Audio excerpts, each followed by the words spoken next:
I can't shake yesterday's game. I'm sorry. I can't shake it. I'm having trouble. Well, why would you shake it? It just happened yesterday. I know, but there are some. When you win, you can shake them really fast. You can look ahead and get excited. Why would you don't want to do that either? You want to hang on to those. As I recall, I'm not angry though. That's the problem. I am just super frustrated. It was our buddy BR was sending us stats on the Browns defense, and if this doesn't make your stomach kind of turn, I'm just like, ugh. I mean, they're wasting this defense. Total yards allowed per game, Browns are number 1, 191.5, best in the league. Passing yards allowed per game, 146, that is third in the league. Rushing yards allowed per game, 45.5, that is number 1. Just wasting. Well, let me throw this one at you, though. Yeah. The problem I have with what we're seeing so far. From the defense or everything? Everything, overall. Mm-hmm. Tell me how it's going to get better. I don't know, Jeff. That's the problem wide receivers hanging on to balls, little things going. The Browns, like yesterday when they got the touchdown, I was like, a deflection touchdown. Browns caught a lucky break. That was an interception. Yeah. Well, I'm checking stats. I don't see it, but should have been. You and I both know it was. Yeah. It should have been. Should have been. But it wasn't. I don't see this getting any better. But good teams catch those breaks, don't they? Good teams find a way to catch kind of breaks like that every once in a while. Okay. You don't disagree, or you seem like you're... I mean, like, we don't catch breaks. This team never does. And yesterday, they caught a break on that touchdown. Huge break. And they ended up in the end zone. Like the Eagles caught yesterday against the Chiefs. Yeah. Travis couldn't hang on to one. They intercept it in the end zone and return it. Not all the way, but close. The problem is I don't see how this is getting better. I'm done getting mad. And I don't see how it's getting better either, Jeff. The wide receivers suddenly start catching every passes they're supposed to. That would help. I mean, they're in the NFL. Come on, guys. I can't get past this. The Browns told us what they were doing. And I think they told us what this season was all about when they traded the number 2 pick for the number 5 and a number 1 next year.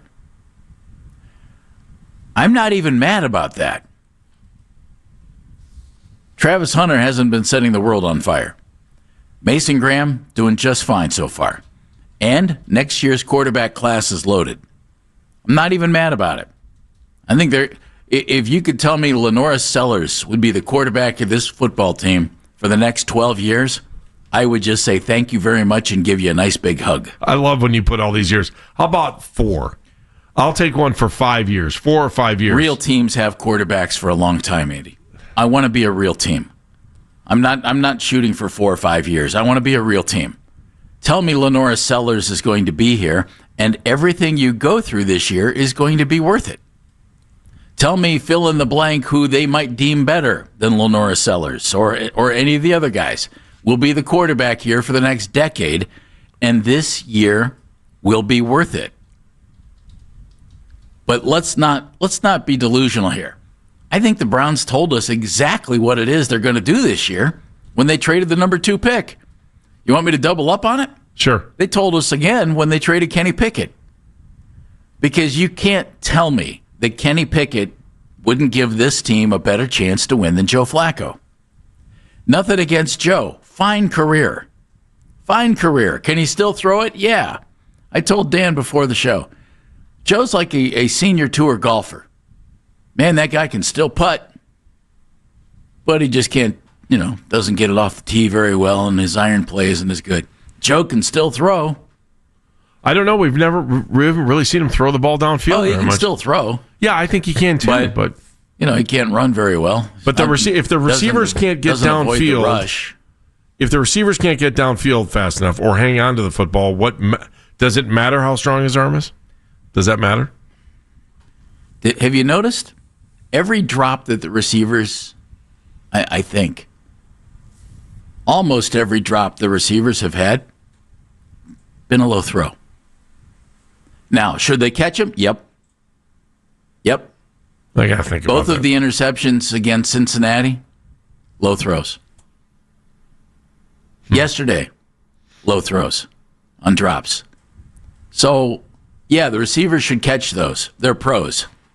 Put the ball in a little better spot, maybe they wouldn't. I'm just saying, they told us what this was going to be all about when they traded the number 2 pick. Nobody wanted to look at it and see that. Yeah. They told us. Let's get Lenora Sellers in here. Fast. The craziest thing in all of this is the fact that a Kevin Stefanski offense cannot run the ball.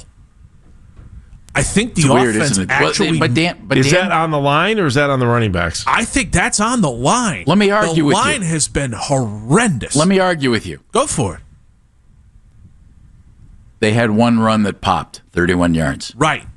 But you don't take those away. That's part of a running game, and they averaged 5.2 yards per carry yesterday, while Baltimore averaged 2.1. If I were to ask you right now, can the Browns run the football for 4 yards, would you say yes or no? I would tell you I don't know. I would say That's no. a problem. I would say no. Because what's happening is the defense is in a position where they are guarding against everything you're doing in the passing game. And therefore, the answer is to run the ball. And the teams are looking at the Cleveland Browns and saying, run it. We dare you. And the Browns can't do it. The Bengals are a really bad defense. The Browns could run the ball against them. All right, what's more bad news, kids? So I looked at Tankathon to see where these picks are sitting right now because they factor in strength of schedule, and that gives you where teams are in their picks. New Orleans has the number 1 pick as of 2 weeks. This is 2 weeks into the season. I can't believe I'm even looking at this. But 2 weeks into the season, it's New Orleans, the Jets, Miami, and then the Browns. So the Browns would have the number 4 pick in the draft. And then that Jacksonville pick, due to strength of schedule, is 17th. 17th.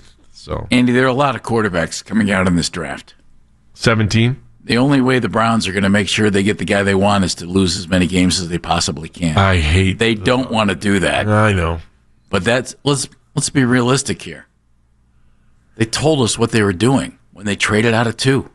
I'm just glad he was able to get on the field. I'm resisting the temptation to say you need to start Dylan Gabriel. Because I agree. At what point will you say that? What is it going to take to start Gabriel? A decision. I'm not looking at and here's the thing. I'm not looking at the other teams and thinking that, well, you can't start him against Green Bay. You can't start him against Detroit. You can't start him against Minnesota.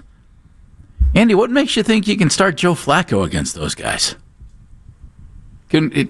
To give you a better chance to win. History. That's all you're saying. How'd history look yesterday? I don't want to pick on Joe. Except for yesterday, except for one play yesterday, for the most part, maybe there were 2, that I felt like maybe there were 3. Flacco was in control. 6-7.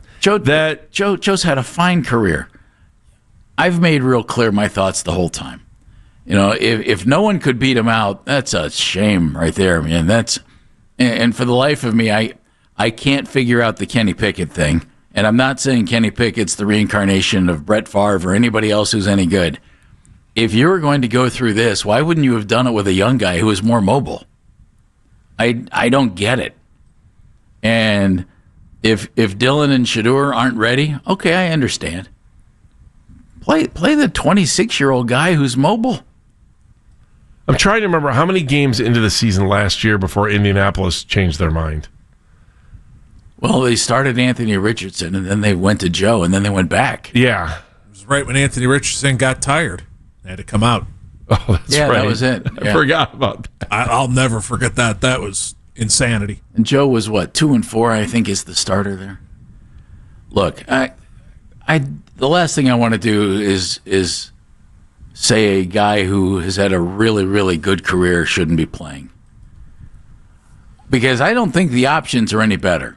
That's the thing. I truly think in this situation, the best guy to play quarterback got traded to the Raiders.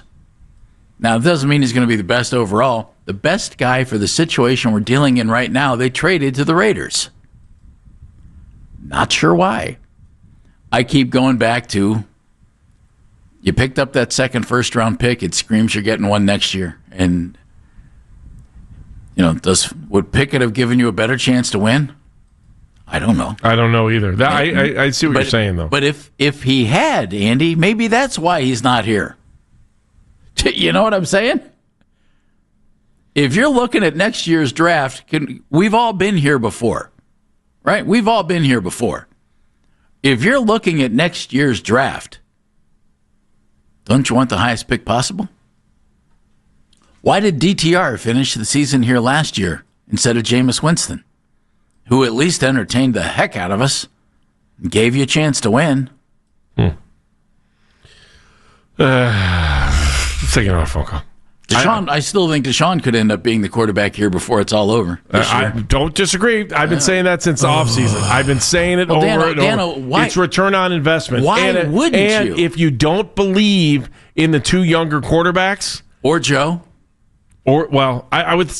Why wouldn't you? If Deshaun's good back to go. out, Joe's probably gone. Hey, if Deshaun, they'll probably release Joe if they're bringing him back. Don't you think? Yeah. Yeah. If Deshaun comes back, okay, let's throw out this scenario, and looks competent,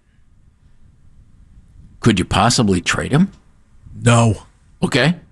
Well, then you're going to draft the guy next year. Deshaun's going to start, and when that guy's ready to play, Deshaun will sit. And then his contract's up, and you'll move on. And you'll keep Shadur or Dillon. And they're your three quarterbacks. There is no hope to sell to your fan base or anyone around them by throwing out a 30-year-old coming off of 2 torn Achilles and shoulder surgery whose arm strength isn't where it needs to be. Did you see some of the video of him moving the other day? And throwing? His arm strength might not be where it needs to be. His mobility looked pretty good. And Dan, I'm not beating the drum for Deshaun Watson. It's the worst move this franchise has ever made, by their own admission.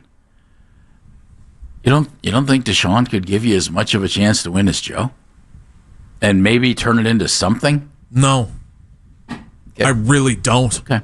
I do not think the solution to any kind of winning and or hope involves Deshaun Watson. I didn't say winning or hope, did I? I think it's just stretching time until next year. Well, then your first round pick. Well, then if that's the case, if we're just going to flail in the wind all season and do the Romeo Crennel, whatever direction you want to point to of, hey, let's try this quarterback. Oh, that failed. Okay, we'll set him down for a while. Okay, get this one. Oh, that failed. Okay, let's go back to the first one. Oh, that one failed again. Like, if we're going to do that one, then why? What does it prove? What does it do? We're not doing it. The team did this. We're just talking about it. We're not doing it. I meant the collective organizational we. Okay. I'm not saying that Jeff Phelps is holding the cards right now. No, because if that was the case, you know what I Daniel mean, Jones though. would have been here, or Sam Darnold would have been. You know what I mean? Know this is the situation that we get to talk about and try to make sense of and try and figure out what plan they're on. The only plan I can see that they're on is they're taking a quarterback next year, and it doesn't behoove you to go out and win 9 games. First, good use of behoove. Thank you. Second, I don't think there's anywhere involving the quarterback position or the current play of the offensive line that's going to get you to 9 games. So I think you can flush that bad boy down the tank. That's a shame. I feel pretty good in saying such things. But you know what, though? They brought in a couple of guys we like at running back. I like Judkins. He looks okay. I think Dylan Sampson is intriguing, even though they didn't play him much yesterday. I'm not giving up on Cedric Tillman. I know he's had some issues here. I think Cedric has some ability. We'll see. Jerry Jeudy, very competent, even though he's had some issues, but I think he's competent. And I think Isaiah Bond is pretty interesting. Harold Fannin looks like he can play. David Njoku probably won't be here long-term contract, free agency. I get it, and that'd be okay for David. In other words, they're adding young talent to this team. Right. What does that scream? Rebuild. Yeah. Oh. So that's okay. The three of us sniffed this out before the draft. Remember, that's all okay. That's Right. okay. And that's why you're probably playing a 40-year-old quarterback and you have 2 rookies. It's where you sit. I got a headache over this.